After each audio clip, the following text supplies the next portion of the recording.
Шукуров Эмиль Джабарович в рамках проекта по сохранению биологического разнообразия Западного Тяньшаня. Назначение и устройство микрозаповедников. Рекомендательная записка. Деятельность человека, не учитывающая необходимости сохранения природы и ее важнейшей части биологического разнообразия, приводит к деградации среды обитания. Деградированная, нарушенная природная среда не способна удовлетворить потребностям человека и нередко создает дополнительные проблемы, связанные с угрозой здоровью и безопасности, резким снижением продуктивности, распространением вредителей и сорняков. По оценкам экспертов, только от снижения продуктивности на нарушенных пастбищах в Кыргызстане население теряет около 40% возможной прибыли от скотоводства. Обедненные пастбища не могут обеспечить достаточным количеством корма пасущийся на них скот. На обедненных пастбищах разрастаются сорные и непоедаемые растения. Происходит смыв плодородного слоя. Для потребления дневной нормы скоту приходится перемещаться по истощенному пастбищу в десятки раз больше, чем по нормальному. В результате нагрузка на пастбище многократно возрастает. Нередко вытаптыванием скот уничтожает травы больше, чем поедает. Пастбища, перегруженные скотом, становятся источниками паразитов и болезней, опасных не только для домашних и диких животных, но и для человека. В большинстве мест скот поголовно заражен гельминтами. Оголенные склоны не удерживают осадков, которые превращаются в грязные потоки. Увеличивается чистота и разрушительность паводков, селей, оползней, размывов берегов. Они приносят не только большой материальный ущерб, разрушая мосты и дома, уничтожая поля, но также человеческие жертвы. Уничтожение участков естественной растительности рядом с полями, огородами, садами и населенными пунктами приводит к тому, что исчезают естественные враги вредителей полей и садов. В результате появляется необходимость увеличивать расходы на химическую борьбу с ними, что резко ухудшает состояние окружающей среды и качество продукции. Сокращая биологическое разнообразие, человек разрушает созданный природой надежный механизм стабильности и потом вынужден бороться с негативными последствиями, терпеть убытки и лишения. Правильный выход – создать условия для природных сил, чтобы они сами делали полезную для человека работу. Забота о сохранении и восстановлении биоразнообразия должна стать делом каждого человека, если он не хочет жить в запущенном, грязном, безобразном, опасном, неустроенном мире. Один из способов улучшения окружающей среды, снижения численности вредителей, увеличения продуктивности и стабильности – создание микрозаповедников. Они имеют много преимуществ перед другими способами охраны природы. В отличие от особо охраняемых природных территорий, микрозаповедники не требуют отведения и изъятия из хозяйственного использования значительных площадей. Они занимают очень небольшие участки, не имеющие особой практической ценности. Неудобья, каменистые и скалистые места, овраги и тому подобное.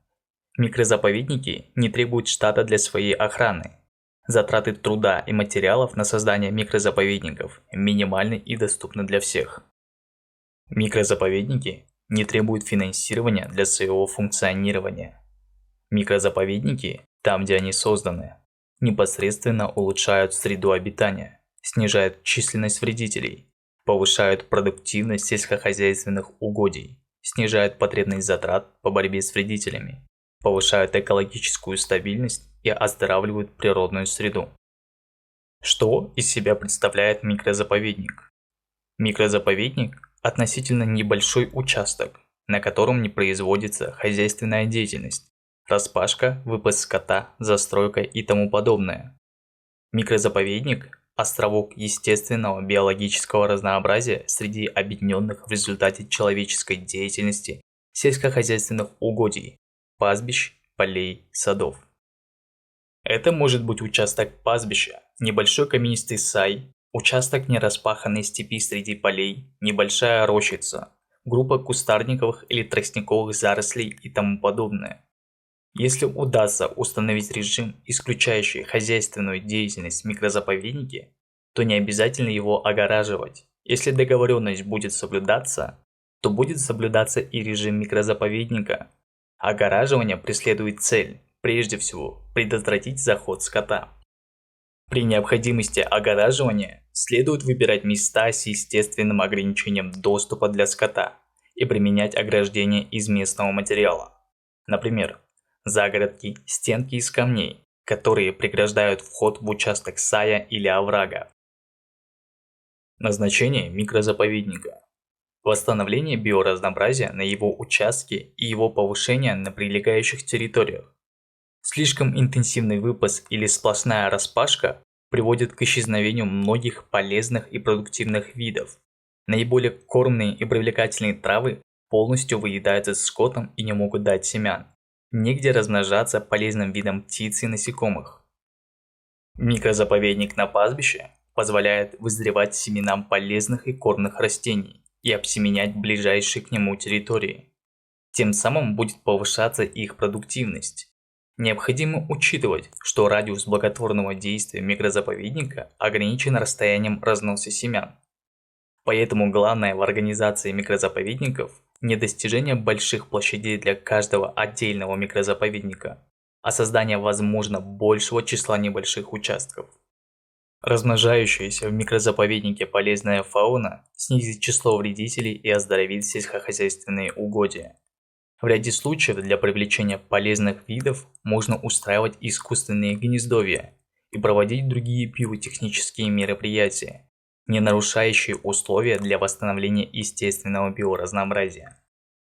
Не может быть единой универсальной схемы создания микрозаповедников для всех без исключения территорий, так как каждая из них имеет свои индивидуальные социально-экологические особенности и условия, связанные с территориальным распределением антропогенных нагрузок и степенью деградации природных экосистем, наличием природных материалов для огораживания микроучастков для поддержания в них природных механизмов самопроизводства биоразнообразия.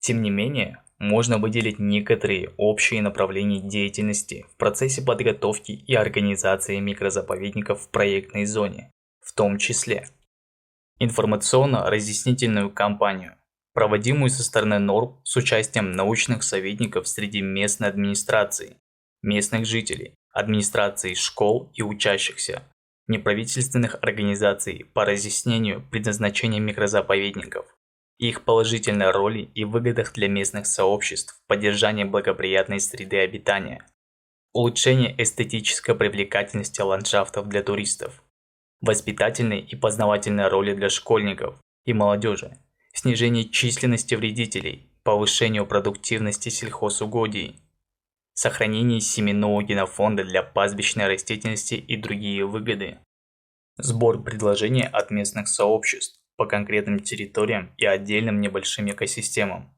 рассматриваемым в качестве потенциальных микрозаповедников, включая при необходимости предложения по приобретению и размещению демаркационных и информационных щитов, табличек для маркировки территорий под микрозаповедники, необходимых технических материалов для огораживания микрозаповедников от проникновения скота, где этого требует ситуация и где отсутствуют необходимые для ограждения доступные природные материалы.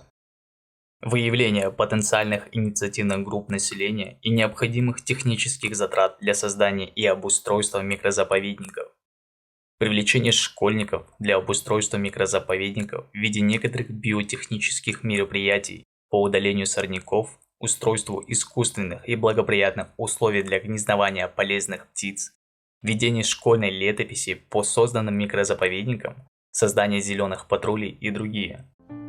Заручение согласием местных властей и сообществ на выделение территорий под микрозаповедники и соблюдение в них необходимого режима, исключающего или строго ограничивающего в них хозяйственную деятельность, что должно быть оговорено в соответствующем договоре или протоколе при подаче от инициативных групп форм заявок на проект по пилотным селам.